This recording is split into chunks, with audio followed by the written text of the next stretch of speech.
Halo teman-teman yang kami kasih dan juga mengasihi kami. Kita di sini akan sama-sama ya, kami dan Anda, kita semua akan sama-sama merenungkan ulang, akan sama-sama merefleksikan ulang, akan sama-sama berdiskusi tentang seputar vaksin dan pandemi. Oleh karena itu mungkin baik jika kita perkenalan gitu ya, walaupun mungkin kami nggak bisa mengenal kalian yang menonton, tapi setidaknya kalian mengenal kami. Saya Kevin, saya dari Bandung. Saya adalah mahasiswa filsafat tingkat 2 di Universitas Katolik Widya Mandala, Surabaya. Nama saya Diksi, saya dari Sidoarjo, nah tetangganya kota Surabaya. Sama saya mahasiswa dari sini, dari Fakultas Filsafat Universitas Katolik Widya Mandala, Surabaya. Saya Christopher Justin Sutejo, semester 3 Universitas Katolik Widya Mandala, Surabaya. Saya Christian Fiming, saya juga seperti yang lain, saya mahasiswa filsafat di Universitas Katolik Widya Mandala, Surabaya. Hari ini kita akan bersama-sama mendengarkan hasil wawancara kita terkait vaksinasi, dan nanti setelah itu akan kita lanjutkan dengan diskusi kita. Betul? Betul. Sebelum itu pemirsa, akan kesalahan dalam berpendapat tidak bisa salah ya, tapi kesalahan kata, kesalahan terminologi, mungkin juga kalau misalnya ada logika fallacy gitu, wajar mungkin ya. Kita sama-sama Namanya juga di sini. belajar. Namanya juga belajar. Jadi nanti kalau punya anak gitu pengen gak dimarahin, kasih nama belajar aja. Namanya juga anak kamu kenapa gini ya, namanya juga belajar. Kira-kira demikian. Selamat menyaksikan video dokumentasi dari kami. Vaksinasi itu suatu tindakan pemberian antibodi yang spesifik terhadap suatu penyakit atau virus atau bakteri tertentu. Dia ada dua macam sih, ada yang alami dan yang buatan. Yang alami itu bisa saat orangnya pernah terinfeksi suatu penyakit tertentu, atau melalui air susu ibu juga bisa terbentuk antibodi tertentu juga. Atau bisa juga dengan buatan, dengan pemberian virus yang sudah diinaktifkan atau dinonaktifkan, yang bisa diberikan secara suntikan maupun secara tetes melalui mulut. Kalau vaksinasi COVID-19 sendiri itu secara umum sama ya, ada yang alami terbentuk dari orang yang pernah terinfeksi COVID, ada yang buatan yang secara kita tahu bahwa buatan itu banyak macamnya, ada yang dia Sinovac, Pfizer, atau Moderna atau apapun itu yang sudah masuk ke Indonesia, rata-rata menggunakan virus COVID yang awalnya muncul, dinonaktifkan atau diinaktifkan dengan jumlah tertentu, diberikan kepada manusia. Vaksin itu suatu senyawa yang dibentuk oleh tubuh sebagai antibodi yang melemahkan suatu virus atau kuman. Vaksin COVID-19 itu ada macam-macam, ada Astra, ada Moderna, ada Sinovac. Jadi virus dari COVID-19 yang dilemahkan dimasukkan ke dalam tubuh pasien. Siap, nama saya Adi, saya dari Kesehatan Polri. Saya tidak menangani vaksin, tetapi saya ditugaskan untuk menjaga di area tempat berlangsungnya vaksinasi. Tujuan pemerintah mewajibkan melakukan vaksin untuk mencegah dan menurunkan korban COVID-19. Saya sebagai pengawas dan bertugas menjaga keamanan dan kelancaran berlangsungnya vaksinasi, juga menjaga para petugas dan warga. Sudah. Kebetulan saya sendiri kan nakes, tenaga kesehatan, jadi diwajibkan dari pemerintah untuk vaksinasi sampai 3 tahap. Karena saya sebagai seorang nakes yang merawat pasien yang terpapar COVID dan juga mempunyai keluarga, jadi saya wajib untuk divaksin. Untuk melindungi kekebalan tubuh saya dan menjauhi dari penyakit tertularnya COVID-19, dan untuk melindungi orang-orang terdekat saya dari tertularnya COVID-19 juga. Sudah. Saya vaksin cuma 1 kali karena saya memenuhi protokol itu aja, tapi saya nggak mau vaksin yang kedua kali. Ya karena itu suatu kewajiban harus divaksin, ya saya ikut aja. kewajiban vaksinasi itu saya setuju, karena tujuan dari vaksinasi adalah untuk mengurangi komplikasinya. Apalagi kalau pandemi seperti ini kan, kalau tidak dilaksanakan vaksinasi, tertekannya jumlah orang yang terkontak atau yang terinfeksi itu akan sulit. Dengan adanya vaksinasi diharapkan adanya herd immunity, jadi imunitas dalam masyarakat itu terbentuk. Jadi kalau kondisi di masyarakat itu lebih banyak yang sudah tervaksinasi, lebih banyak yang sudah punya antibodi, diharapkan masyarakat lebih kuat lagi, lebih kebal lagi terhadap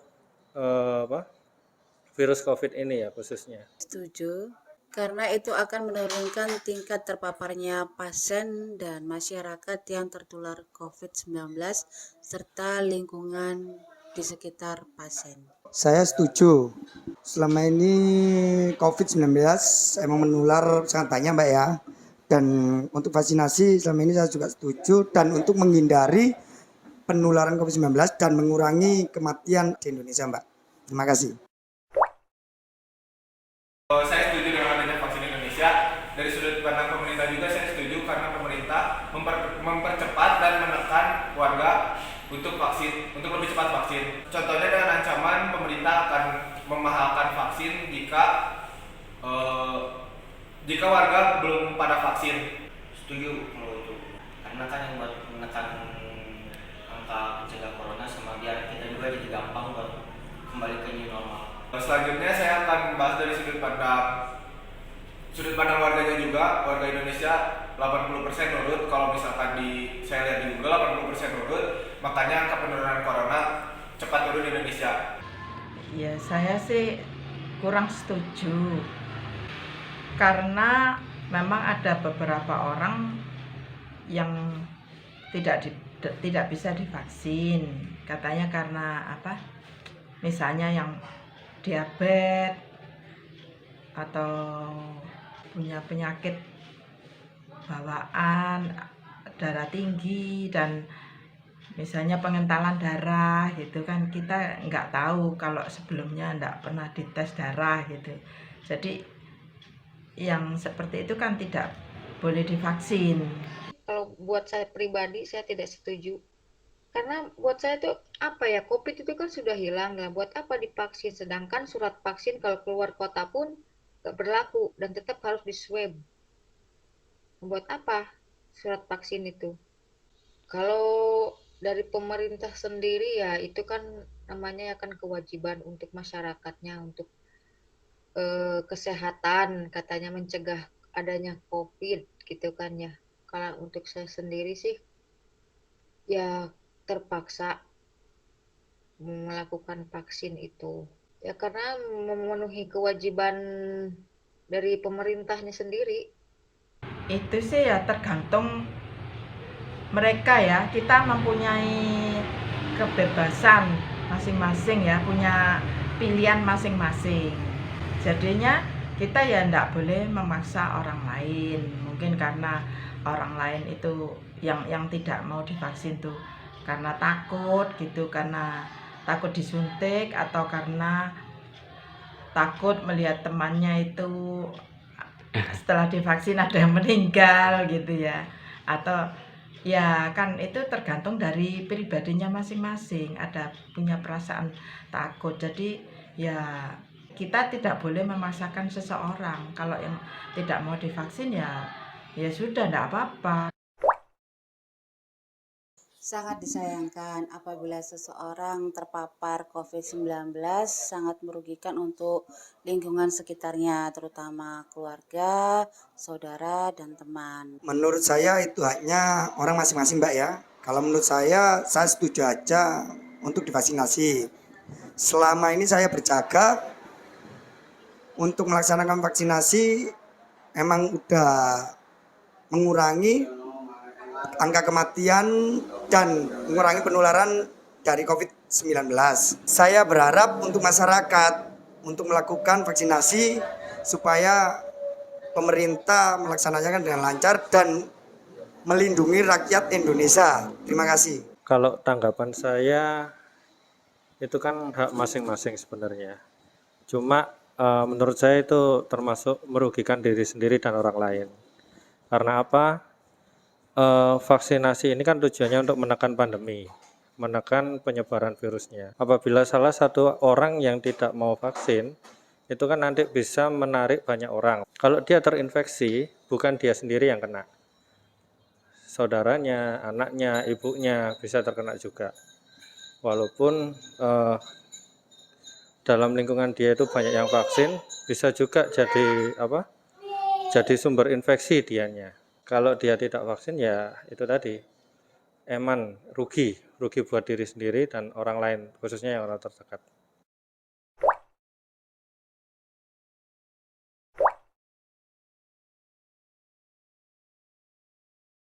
Oke, baik teman-teman. Tadi kan kita sudah melihat hasil wawancara kita tadi, jawaban-jawaban orang-orang para narasumber. Nah, sekarang pertanyaannya, bagaimana tanggapan kita terhadap tadi jawaban-jawaban para narasumber ini? Gimana coba? Ada yang setuju dan ada yang sudah vaksin dan setuju, ada yang sudah vaksin dengan alasan yang berbagai rupa, ada yang karena kewajiban dan lain sebagainya. Gimana menurut kalian? Kalau saya sih lebih memilih untuk nggak peduli ya gitu. Nggak peduli. Dalam artian gini, apa itu kan keputusan merdekanya masing-masing itu sebenarnya masalah vaksin itu. Yang menjadi perhatian adalah orang-orang yang kemudian memilih untuk divaksin karena terpaksa, karena permasalahan birokrasi, karena permasalahan ini dan itu yang seharusnya mungkin ini ya direnungkan ulang tuh. Kenapa? Karena ini terkait sama soal pemaknaan diri masing-masing orang terhadap tubuhnya, yang kemudian itu nanti ngaruh juga ke pemaknaan diri orang lain sebagai persona juga. Nah ini tergantung apa namanya, gak bisa relatifis gitu, tapi ini tergantung ya gimana orangnya kemudian membawakan hal itu. Misalkan kemudian dia secara bebas dan merdeka memutuskan divaksin karena mereka peduli dengan orang lainnya, supaya ya just in case gitu, dia kemudian divaksin, dia lebih tahan sama virus karena dia adalah pekerja tulang punggung keluarga segala macam gitu, atau karena dia juga divaksin. Tapi ya bagaimanapun istilahnya bisa jadi karier gitu ya segala macam ya, itulah. Jadi semua orang tuh divaksin membentuk suatu ketahanan gitu istilahnya mah, sehingga itu susah diserang gitu. Kalau situasi seperti itu kan sama dengan misalnya satu sama lain itu orang saling memperhatikan gitu dengan pilihan bebasnya. Nah, kenapa harus bebas, Bang? Menurut Bang Kevin, kenapa harus bebas? Kenapa harus bebas? Karena ya yang namanya vaksin itu kan saya nggak tahu ya tinjauan etisnya seperti apa gitu. Kenapa harus bebas? Ya sebenarnya apapun keputusan yang kita lakukan gitu, kita bikin kopi, enggak, itu pilihan bebas kita sebenarnya. Kita nggak bisa secara determinis ditentukan harus ini gitu, karena kan itu kebebasan adalah fakultasnya kita, bukan fakultas tapi kodratnya manusia gitu. Maka itu harus lahir dari kebebasan. Kenapa? Kalau misalnya itu menjadi paksaan gitu, nah itu sama dengan kayak reduksi eksistensial mereka nggak sih gitu, kayak diri mereka sebagai manusia yang punya kebebasan itu dihilangkan gitu. Ya udah, ini kebijakan pemerintah kayak gini, aku yang berkuasa, aku yang bisa mendominasi kalian, ya ini kalian harus kayak gini, ikutin gitu. Tapi bukankah ketika kita masih kecil pun, para orang tua kita itu kan tahu apa yang baik buat kita. Misalnya, ketika kita tidak mau makan gitu kan, orang tua tahu ini anak tuh harus makan demi kebaikannya. Dan dalam arti tertentu kita perlu paksaan-paksaan. Menurut Bang Kevin, dan kasus vaksinasi, bukankah bagaimana kok pemerintah itu dilihat dari sudut pandang itu, Bang?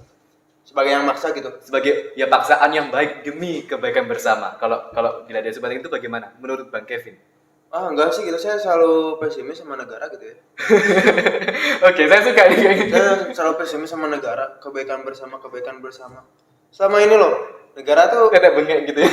Sumpah, mau kosong kebaikan bersama itu buat kalian ya.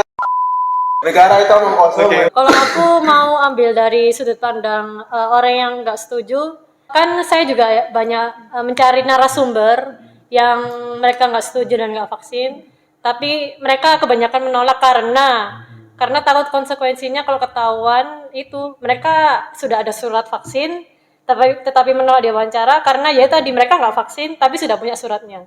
Nah mungkin saya ya mau ngasih sebuah jalan supaya masyarakat juga tahu ini ternyata ada orang-orang yang dia nggak vaksin, dia nggak setuju tapi dia beli surat vaksin tadi. Nah mungkin ya kalau aku sih ini juga mau mengangkat juga hak asasi manusia dan juga kebebasan manusia untuk memilih dan berpendapat.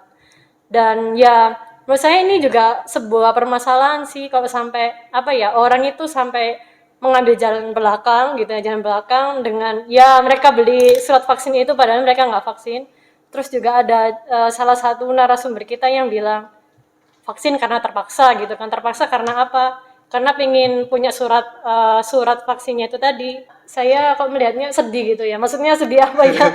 mereka kayak mau nggak mau gitu kan, mau nggak mau akhirnya melakukan segala cara untuk ya terlihat mereka itu sudah vaksin gitu ya. Demi kemudahan yang ditawarkan ya. Iya, demi kegunaannya mereka ya sebenarnya. Karena demi itu dan ya ada yang bilang juga karena mereka tidak percaya dengan pemerintah juga. Jadi ya memang ya masyarakat sendiri mereka mereka tidak mendukung pemerintah atau mematuhi pemerintah. Mungkin ini menarik ya. Mungkin ini juga menjawab tadi soal kebebasan. Mengapa kebebasan itu penting? Karena seperti yang tadi Kevin bilang, kalau kita bebas, itu ya aku vaksin karena aku paham kenapa aku harus vaksin. Kenapa aku mau vaksin gitu kan? Oke, untuk kesehatanku, untuk kesehatan sesama, mungkin kayak gitu kan. Sedangkan kalau kita tidak bebas, ini aturan, ini di kewajiban pemerintah, nanti dibatasi segala macam, ya itu segala cara pokoknya aku udah berbukti vaksin meskipun tidak harus vaksin juga gitu kan. Atau vaksin ya karena hanya untuk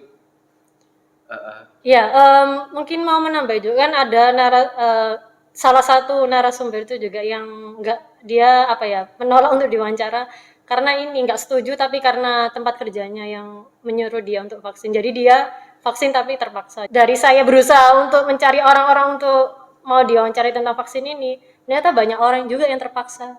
Ya, sih. Terpaksa dari kewajiban pemerintah untuk vaksin itu tadi. Kalau saya dapat ini narasumber tukang bakso ya. Dia nggak setuju sama vaksin tapi dia vaksin sebenarnya. Terus tak tanya nggak setujunya kenapa? Gak mau ngomong takut di penjara katanya gitu. Pak, para penonton tolong jadi laporkan ya. Sampai segitunya ketakutan gitu sama yang namanya dominasi kekuasaannya gitu. Dominasi kekuasaan, menarik ini di sini. Tadi kan dari narasumber kita, dia kan nakes, jadi dia dari tenaga kesehatan, dia petugas yang langsung memberikan vaksin kepada warga Indonesia. Nah, dia mengatakan bahwa banyak warga Indonesia itu yang menolak dan salah satu argumennya yaitu salah satu alasan mereka itu mereka mengandalkan antibodi alami mereka. Dan lalu ketika mereka kena COVID dan sudah sembuh, untuk apa mereka vaksin begitu kan? Nah, beliau mengatakan bahwa antibodi kita yang alami itu tidak cukup sufficient, tidak cukup memadai untuk menolak, untuk mencegah virus COVID itu datang lagi maksudnya untuk menular ke kita. Dan dia mengatakan bahwa vaksin buatan itu ya entah itu Sinovac, Moderna dan sebagainya ada di Indonesia itu memiliki kemanjuran sebesar 70-80%. Nah, mungkin pertanyaan saya bagaimana dengan yaitu tadi informasi yang sudah diberikan oleh petugas kesehatan itu sendiri yang menangani vaksin COVID-19. Oh, Justin gimana? Kalau saya sih lebih ke arah seperti yang dikatakan oleh Kevin dan Fiming bahwa kebebasan manusia itu memang kita itu membutuhkan kebebasan supaya jika misalnya kita mau divaksin maka kita itu bisa berekspresi bebas bahwa kita itu bebas vaksin. Tapi ada ketentuannya, kalau kita sakit, kalau kita pernah kena itu jangan divaksin lebih dahulu. Karena supaya seperti anjuran pemerintah kalau kita sudah kena COVID jangan divaksin terlebih dahulu sebelum melewati 3 bulan itu. Melewati 3 bulan itu baru bisa vaksin. Vaksin itu sebetulnya itu tidak berbahaya, tapi vaksin itu bisa dikembangkan oleh beberapa negara ya, seperti contohnya Cina, Amerika itu sudah mengembangkan Sinovac, Pfizer untuk anak-anak, untuk orang semua masyarakat. Tapi ada ketentuan untuk dosisnya itu untuk usia berapa? Karena kalau usianya nggak cocok, maka vaksinnya tidak akan berekspresi seperti itu. Jadi vaksin Berekspresi gimana tuh? Nggak akan maksudnya? efektif. nggak efektif. gitu ya. Oh. Ya, oke. Oke. Nah, karena itu harus sesuai dengan ketentuannya. Misalnya dosis ini untuk usia 60 tahun ke atas, dosis B untuk 15 tahun sampai 50 tahun gitu. Kalau menurut saya ya, kok menurutku Oh ya, perdebatan vaksinasi pro dan kontra ini kan kita perdebatan antara kebebasan pribadi, kebebasan manusia dan bonum commune kan. Gimana dengan kebebasan kita? Bagaimana dengan kita tuh tetap bebas, tapi di satu sisi bagaimana kita juga dihadapkan pada kebaikan bersama. Yang mana dalam kebaikan bersama kita harus kebaikan bersama kan kalau menurut Thomas Aquinas harus lebih diutamakan daripada kebaikan pribadi gitu kan. Dan di sini problemnya. Dapatkah misalnya anggap saja kebaikan bersama dalam kasus ini adalah kita bebas dari Covid. Masyarakat bebas dari Covid. Lalu yaitu dapatkah demi mencapai tujuan itu manusia tidak lagi punya kebebasan? Oke, seluruh masyarakat wajib vaksin. Demi itu pertanyaan pertama. Atau yang kedua yaitu kita dapat diberi kebebasan. Ya itu sih menurutku yang jadi perdebatan kita. Ini sebenarnya nggak akan selesai gitu ya. Bakal jadi debat kusir gitu. Tapi mungkin yang yang bisa saya sampaikan mungkin ini permenungan eksistensial saya gitu sama pandemi sama vaksin gitu ya. Saya memilih nggak peduli gitu sama corona gitu. Kenapa? Karena ini tuh terjadi ketika saya tuh waktu masih di asrama gitulah katakan, dimana itu kemudian memang selama 4 tahun lebih itu saya udah teralienasi gitu dari lingkungan sekitar gitu. Kalau mungkin pemirsa tahu yang namanya seminari gitu ya, itu udah memang terkurung, udah terpisah dari bagian masyarakat tuh, sehingga situasi-situasi kayak gini yang kemudian menjadi krisis gitu, itu buat saya nggak kaget gitu. Kemudian sampai yang saya pikirkan adalah gini gitu, mau apapun yang kita lakukan, apapun yang kita putuskan, mau kita vaksin atau enggak gitu, itu sama-sama akan membawa kita satu langkah lebih dekat pada kematian gitu. Apapun yang kita putuskan gitu ya, makanya saya vaksin juga gitu. Untuk apa? Gue nggak tahu buat apa sih gitu, karena ada gratis, dan kalaupun misalnya itu memang berdampak, nah akhirnya berdampak gitu ya, ada efeknya ya kenapa enggak gitu. Gratis ada ini, ya inilah kesannya kayak pragmatis gitu ya, tapi kenapa enggak gitu. Karena itu yang kemudian misalnya satu hal sih yang saya tekankan ya, kayak bagian cara kita untuk menjaga hidup gitu, bertahan hidup. Yang kedua sih soal pandemi dan vaksinasi gitu ya, ini masalah yang merepotkan gitu, yang harusnya kemudian masalah-masalah ini tuh orang bisa merenungkan lebih dalam dirinya gitu, eksistensinya. Bukan karena tadi yang Justin bilang, karena pemerintah punya usulan begini, begitu, dosis ini, dosis itu, kemudian ini sudah ditentukan oleh sekian-sekian untuk kemudian bisa menjadi begini, begitu. Enggak. Soal ide kebebasan bersama, atau kebaikan bersama mungkin tepatnya. Kebaikan bersama, itu pertama-tama harus lahir dari diri sendiri dulu gitu. Gak bisa itu dipaksakan gitu. Gak bisa ada misalkan institusi yang memaksakan kebaikan bersama. Kebaikan bersamanya menurut siapa? Menurut negara, menurut institusi. Kebaikan bersama itu harus tetap merangkul semuanya. Asalnya dari mana? Tetap dari kesadaran pribadi bahwa ini loh, aku tuh berkoeksistensi bahasanya. Aku tuh hidup bersama orang lain, bukan bersama-sama hidup, tapi aku hidup bersama orang lain yang juga harus aku jaga, yang juga harus aku pedulikan. Maka aku vaksin, maka aku taat sama peraturan ini, maka aku membuat peraturan ini in term of bla bla bla bla bla. Bukan karena ada kita membayangkan suatu kekuasaan yang udah kalian semua diam, ada dalam genggaman tangan saya supaya kalian tidak jatuh. Tidak seperti itu gitu. Bahkan Tuhan pun tidak melakukan itu. Kalau misalnya kita ngomong soal Tuhan itu mungkin ini hal yang lain, tapi saya kira demikian lah. Cuma soalnya kalau ada yang maksa gitu ini, jadi kebaikan bersama tuh yang kebaikannya seperti apa, bersama yang bagaimana, bersama siapa gitu kemudian. Itu sih kalau ideku gitu. Bagaimana kalau kita mulai merenungkan juga dari sisi dari pihak-pihak yang tidak setuju, dan kita menempatkan diri kita di sepatu mereka. Jadi kalau saya mengandaikannya begini, kan ada orang yang nggak setuju sama tidak. Jadi mengandaikannya seperti misalnya ada orang yang itu percaya bahwa bumi bulat sama datar. Nah, sementara kalau orang yang setuju melihat orang yang tidak setuju ini seperti orang-orang yang mempercayai bahwa bumi itu datar. Mereka melihatnya itu orang ini terlalu percaya dengan konspirasi atau mereka kurang edukasi atau kurang informasi dan bla bla bla bla. Jadi dan mungkin kalau refleksiku sama ya sudah mewawancarai banyak orang itu kok saya jadi jadi ada sedikit simpati pada orang-orang yang tidak setuju karena mereka ternyata ya mempunyai alasan mereka tersendiri apapun itu ya. Dan sementara orang yang setuju dan melihat vaksin itu sebuah solusi atas pandemi ini, dan memandang orang yang nggak setuju itu orang yang terlalu percaya konspirasi atau percaya berita hoax atau apapun itulah. Dan sehingga memberikan kesan yang buruk pada orang-orang yang tidak percaya vaksin. Jadi pernyataan saya itu lebih kepada bagaimana kalau kita mulai merenungkan di dalam posisi orang yang tidak setuju dengan vaksin tadi. Apakah kita pantas untuk menghujat mereka atau menghakimi mereka? Betul. Begitu dan ya. standar kebenaran kan tidak hanya yang saintifik ya. Maksudnya sudut pandang itu sangat banyak, tidak hanya saintifik, banyak sekali moral dan berbagai macamnya. Dan kadang-kadang kita tuh hanya fokus secara saintifik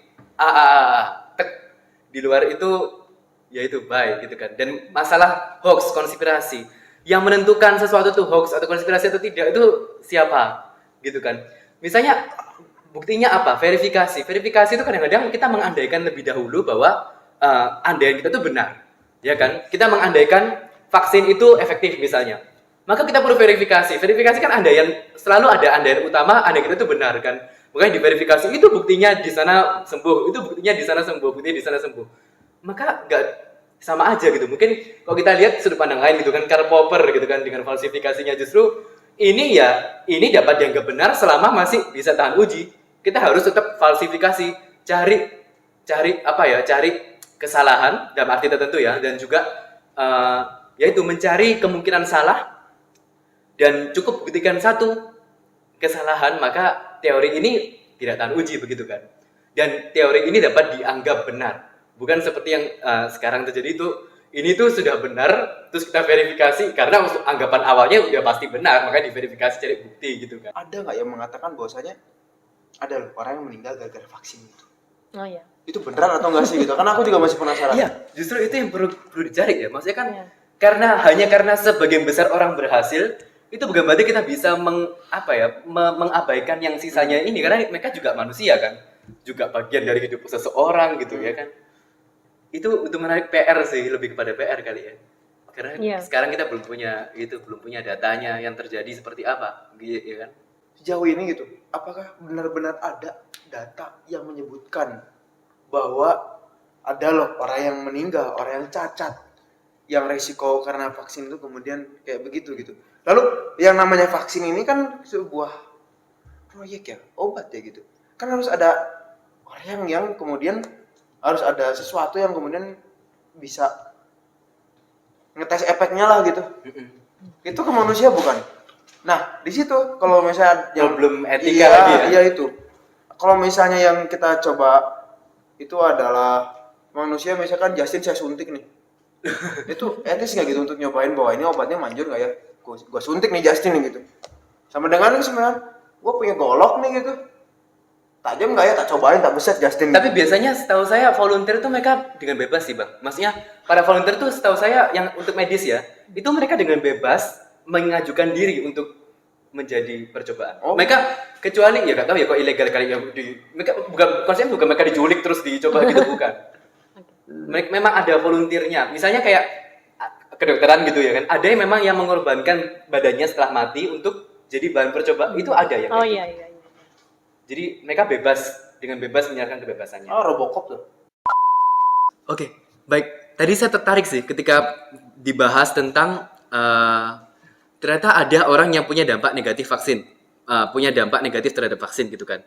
Dan ternyata kok kita perhatikan di media sosial gitu ya, ada kecenderungan censorship, penyensoran gitu di media sosial. Jadi ketika misalnya ketika kita kasih berita atau kasih sesuatu hal yang membuat apa ya, yang ya itu tadi yang melawan efektivitasnya vaksin, itu seakan-akan ini hoax. Selalu akan selalu dikasih tulisan kan, kok di Instagram itu selalu ada tulisannya gitu, hoax or whatever.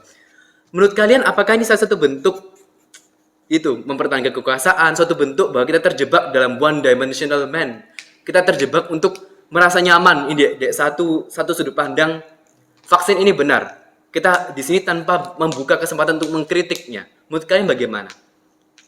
Justin, ada pendapat? Itu banyak yang nggak divaksin itu karena memang ada censorship itu kayak penyensoran dalam arti, dalam penyensoran itu seperti kayak orang itu kan merasa kalau dia tuh divaksin itu nanti sakit nanti.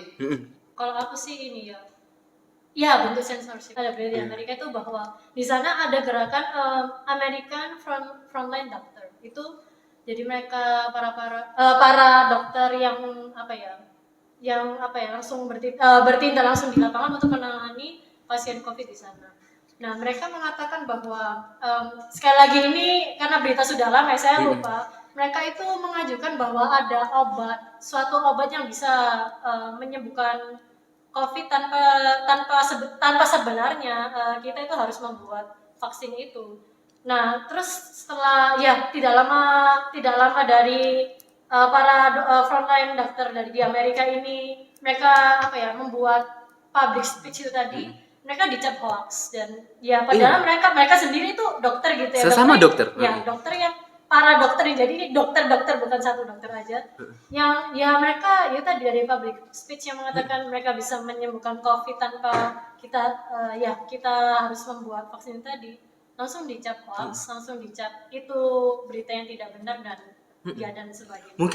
Mungkin ini kok dari sudut pandang Horkheimer itu kita nih masyarakat yang tradisional gitu ya. Kok masyarakat teori kritis itu kan kita terbuka pada kritik bahwa ada banyak kemungkinan, banyak sudut pandang dan lain sebagainya. Di tradisional tuh ya ini kita andaikan oke, vaksin ini benar gitu, maka ini satu-satunya jalan, orang harus percaya ini, cari pembenaran terhadap ini. Kurang lebih begitu.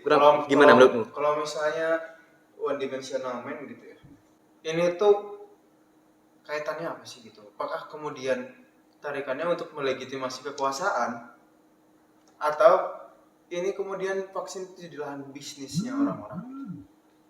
Tapi vaksin di Indonesia gratis. Enggak. Gini loh maksudnya.